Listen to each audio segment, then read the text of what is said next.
Sekarang kita lihat catatan dari tafsir lain. Pertama, Allah itu Rabb manusia, yaitu Allah sebagai pencipta dan yang menguasai manusia.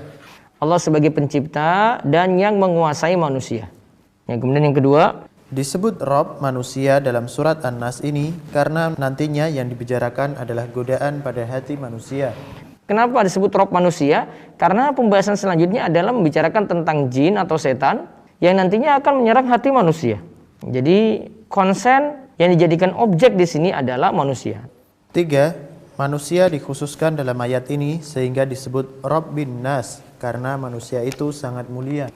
Nah, Rabb manusia menunjukkan kalau Allah dikatakan Rabb kemudian disandarkan pada sesuatu, menunjukkan sesuatu ini benar-benar mulia.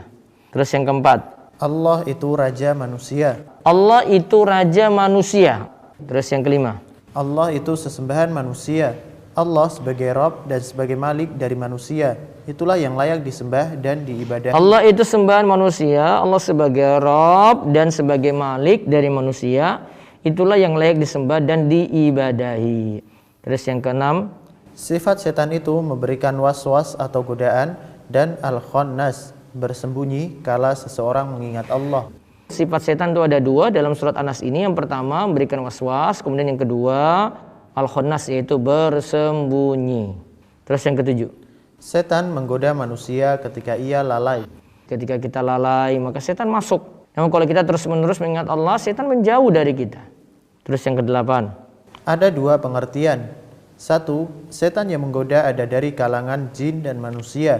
2. Setan yang menggoda dalam hati hanya dari kalangan jin. Namun yang lebih tepat adalah setan yang menggoda bisa dari kalangan jin dan manusia.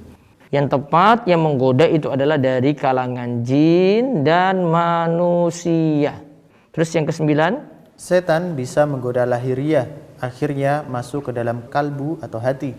Makanya kita tidak hanya pentingkan masalah hati saja, hati diperbaiki, lahiriah juga.